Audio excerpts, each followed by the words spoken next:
Hello and welcome to a special interview for The Wire. On the 29th of March, 13 fellows of the prestigious Australia-India Institute in Melbourne resigned, and in their letter to the Vice-Chancellor of Melbourne University, they said there was political interference by the High Commissioner of India, which was restricting their academic freedom.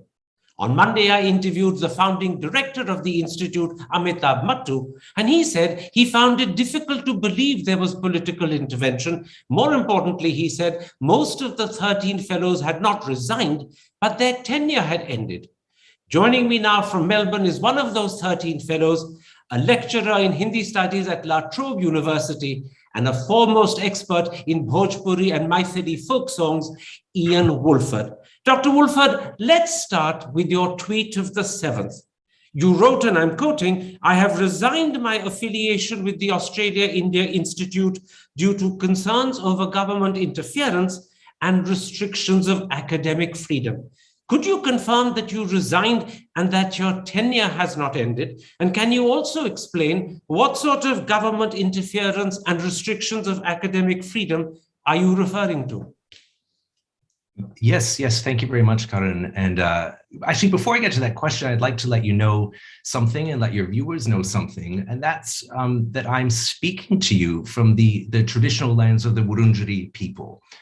So these are the traditional Aboriginal custodians of the land where I live, where my university is located, and it's a reason why at the beginning of every academic year, I begin my Hindi class by acknowledging this, and I say that सबसे पहले उन परंपरागत उत्तराधिकारियों को धन्यवाद देना चाहता हूँ, और मैं उनके भूतपूर्व और समकालीन बुजुर्गों और अन्य समुदायों के बुजुर्गों का भी अभिवादन करना चाहूँगा जो आज यहाँ उपस्थित है. It's just that I pay my respect to all past elders, all present elders, future elders of the Wurundjeri people, and really any other indigenous communities, including those in India.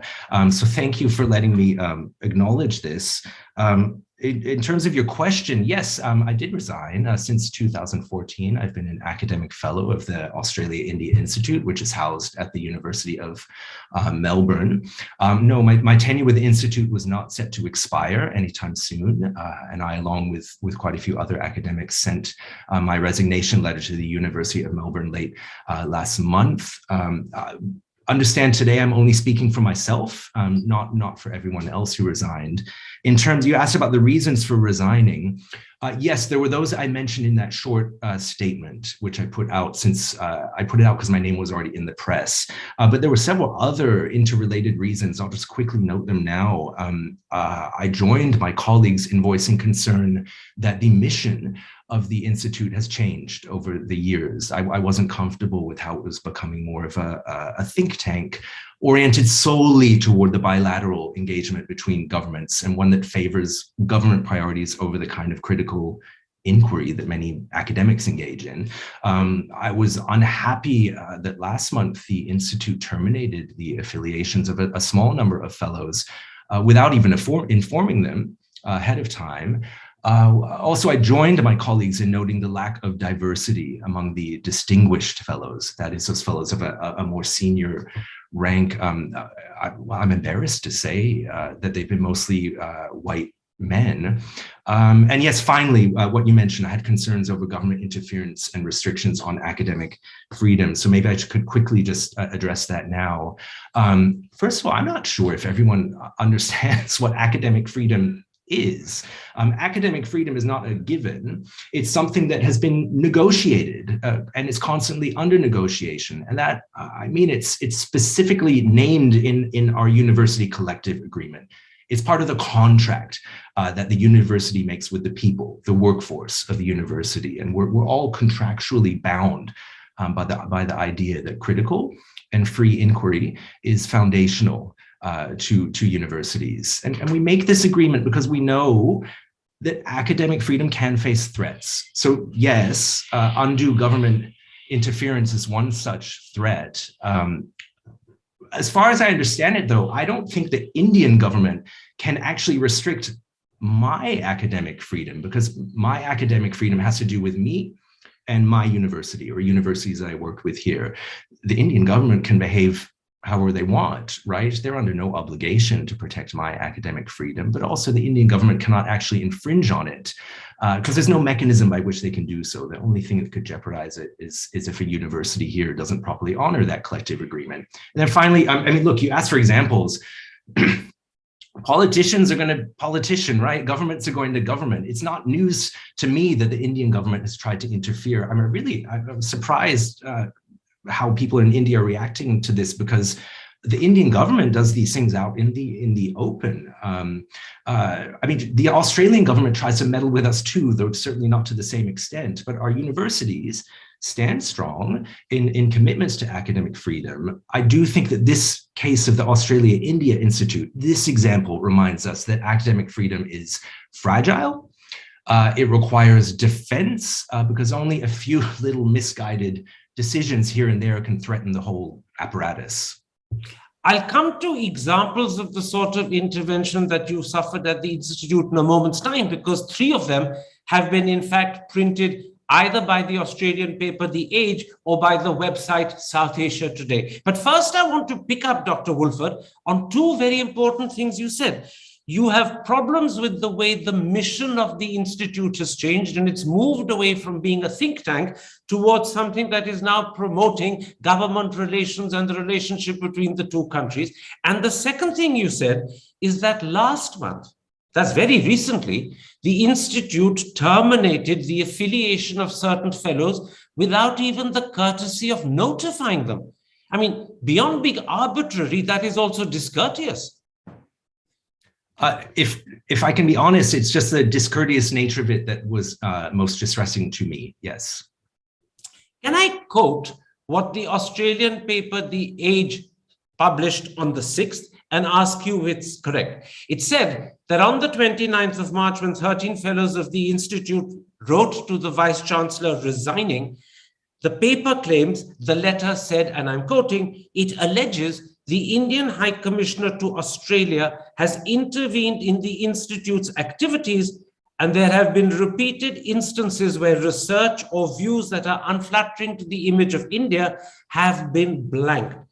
Can you confirm that this is what the letter said?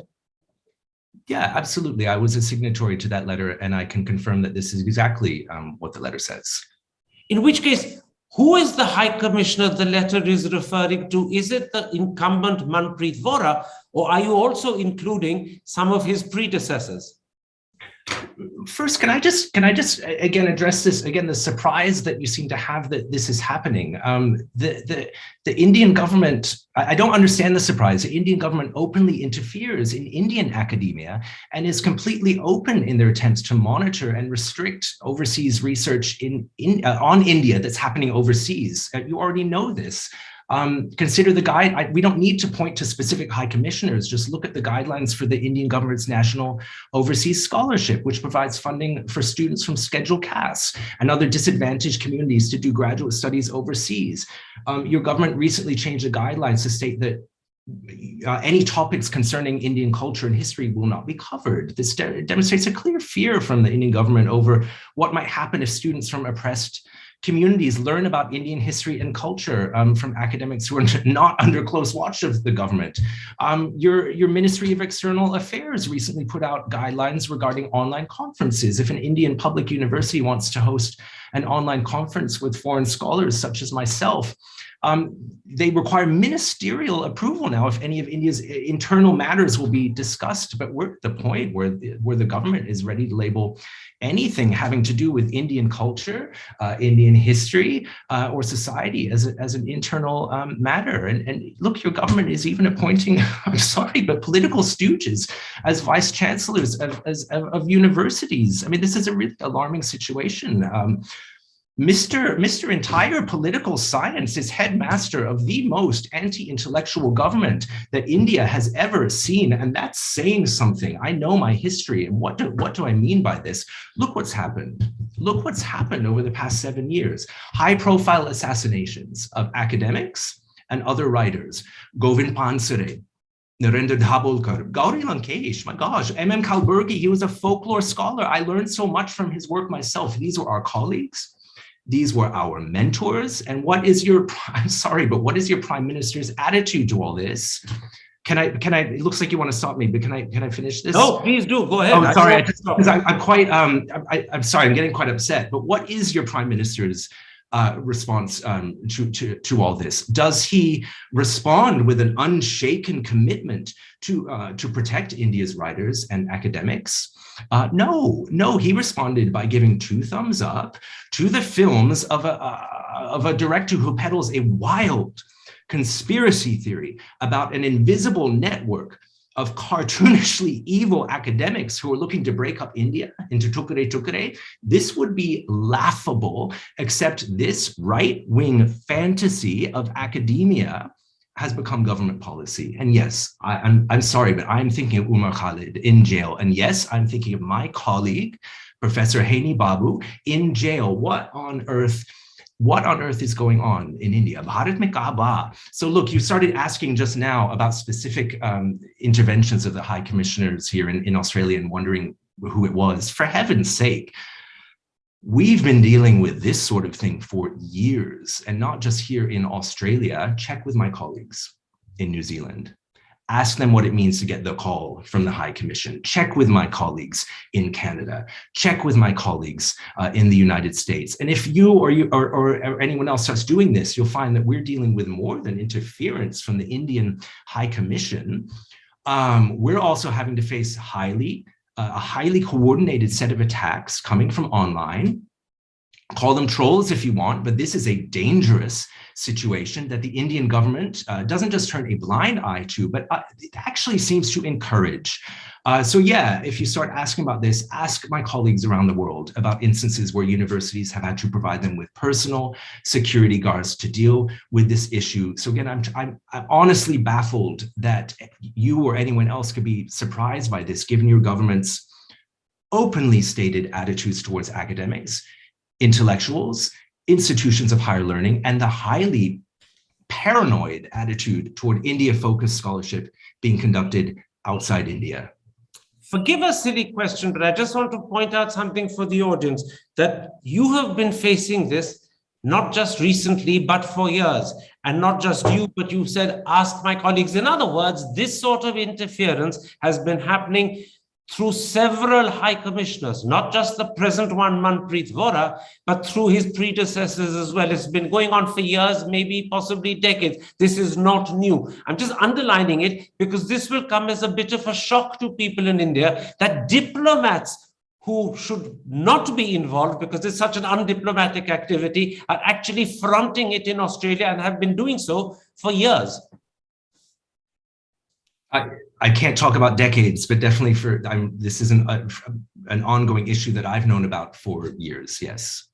Let me come to 3 examples that were cited by the Australian paper, The Age, which I will tell the Indian audience is a very reputable paper, as well as a website called southasiantoday.com. First, they've reported that a deliberate downgrading of a public event into a private invitation-only seminar happened in 2019 because the discussion was about violence by Hindu nationalist groups against Muslims. The second example cited by the 2 is the Institute, I'm talking of the Australia-India Institute, refused to publish a paper by 2 fellows which explains attacks on Mahatma Gandhi and the decapitation of his statue. And the third example is, in fact, a podcast by the same 2 fellows on the subject caste and the corporation in India and abroad, and the Institute refused to put it on its website. Let me first ask you, are these 3 examples cited as instances of intervention by high commissioners accurate and correct?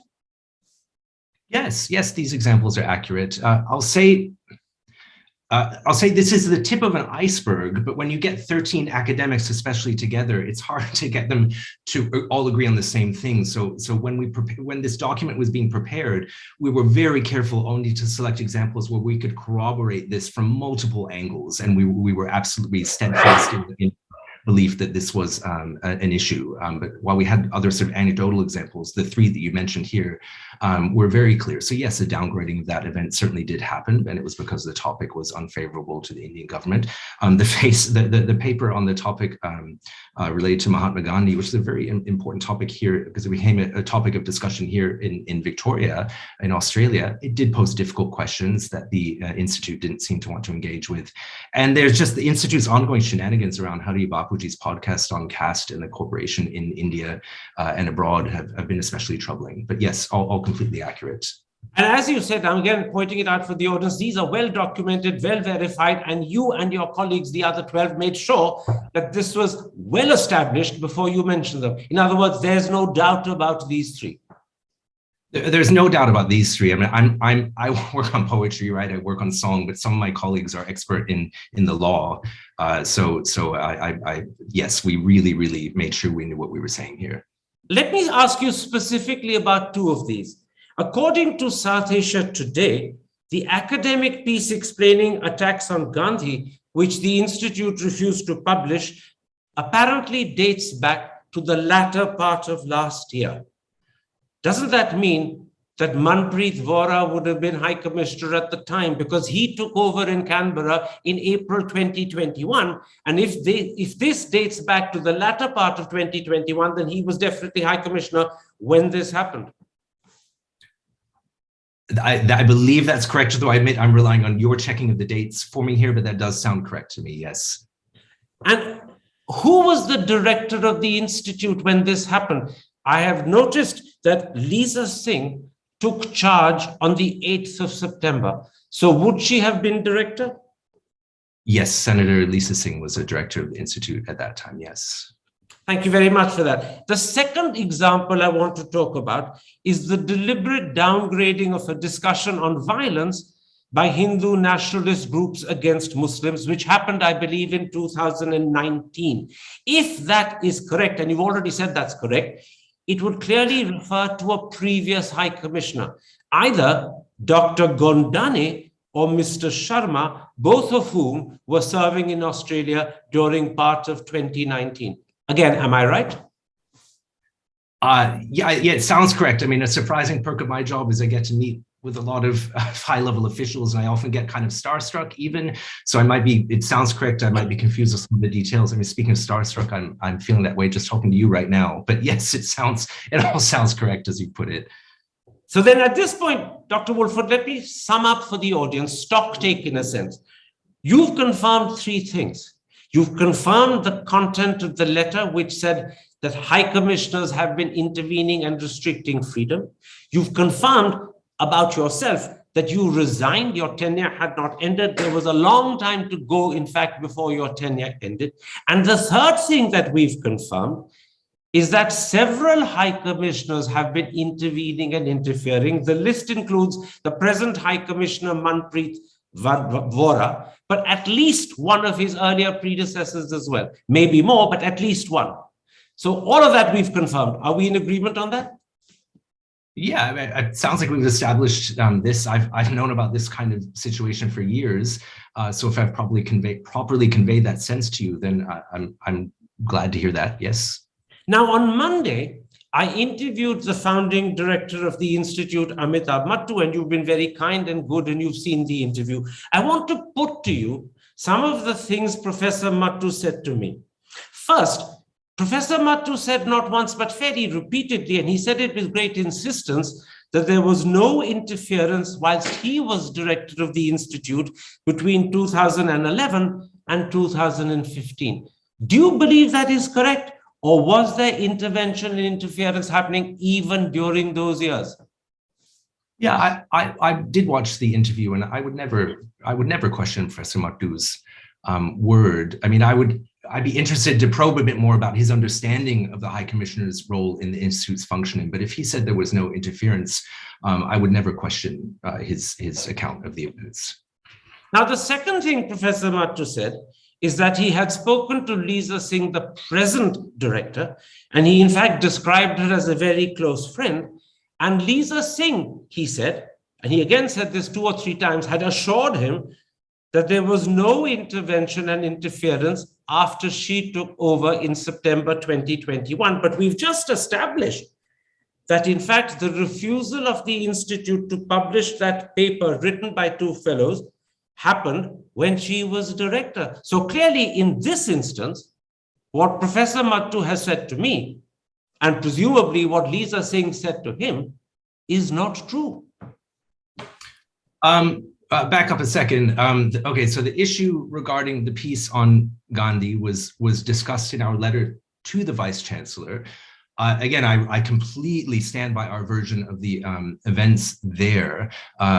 This is well documented, and we were very careful by this with this. I know that I mean, none of our claims have actually been refuted, but I don't want to get into an argument or back and forth about this did happen or didn't happen. What we're asking for is the university to conduct an inquiry into these matters. But in terms of your actual question, again, this is getting into she said to, he said to you said, so I can't tell you whether Professor Mattu is right or wrong, but look, I'll say if Senator Lisa Singh has publicly stated that she faced no interference, then she's certainly another person whose word I would never question. I wouldn't.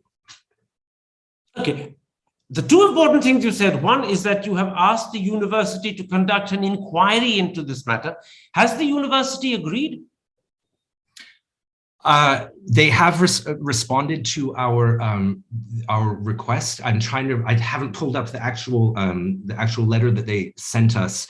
I don't know if I'm quite at liberty to discuss all the details of the letter. I'll say that we received. I'll say that we weren't thrilled with it, and this morning sent a response letting them know that, but I'm not really able to discuss all the contents of that. And the other thing is you're very happy to believe it when Lisa Singh, the present director, says there's been no intervention in her time, but it is still a fact that that academic piece on Gandhi was not published by the institute, and she was director at the time when that happened. Yes, she was absolutely the director. I'm just saying, if I don't know what she said on this, but if she said that she didn't face interference, and I knew that I would never, I have no reason to question her word on anything. Absolutely. She said that to Professor Mattu, who said it to us, quoting her, and I assume that he's correct and reliable in quoting her, but leave that aside. Professor Mattu said a third thing. He said quite clearly that it's possible that intervention and interference could have happened during the years of Craig Jeffrey. And for the sake of the audience, I'll point out that Craig Jeffrey was the director between Professor Mattu's term and the start of Lisa Singh's term. Professor Mattu described Craig Jeffrey as an Oxbridge dyed-in-the-wool academic, and then added, they often lack spine. Is that a fair comment? He said that those kind of academics lack spine. Is it fair? Look, for me to judge whether that's a fair comment or not, I would have to understand the rules of the game that's being played when someone says something like that. And I don't. Academics lack spine. Look, I'll say this: if the alternative is being a schmarmy, spiny politician type who knows how to move from position to position without ever upsetting the boss upstairs, then honestly, I would like a spineless, dyed-in-the-wool academic t-shirt made up for me. I would have worn it today. But look, that insult from Professor Mattu, I think actually it just makes me think this gets to the heart of the issue. If he's really saying that all of the directors of the Australia India Institute, that of all of them, it was only the true dyed-in-the-wool academic who had to field interference from the Indian government, then I refer you back to my previous comments. Who is it that the Indian government fears? The Indian government fears writers. They fear journalists. They fear poets, singers, artists, and academics. Come on, look at what's happening in India. Karan, I'm really sorry about this. I really am. But it's open season on Muslims in India. It's open season on academics who point this out. And I wish that more powerful people in India, who I know are dismayed by this, I know they're dismayed by what's going on. I wish they'd stop bragging about their spines and actually show them. So if you ever have a chance to question him again, ask Professor Mattu why the Indian government is afraid of dyed-in-the-wool academics, but not afraid of him. I will definitely, if I get a chance, ask him that question. There's one other thing that Professor Mattu said.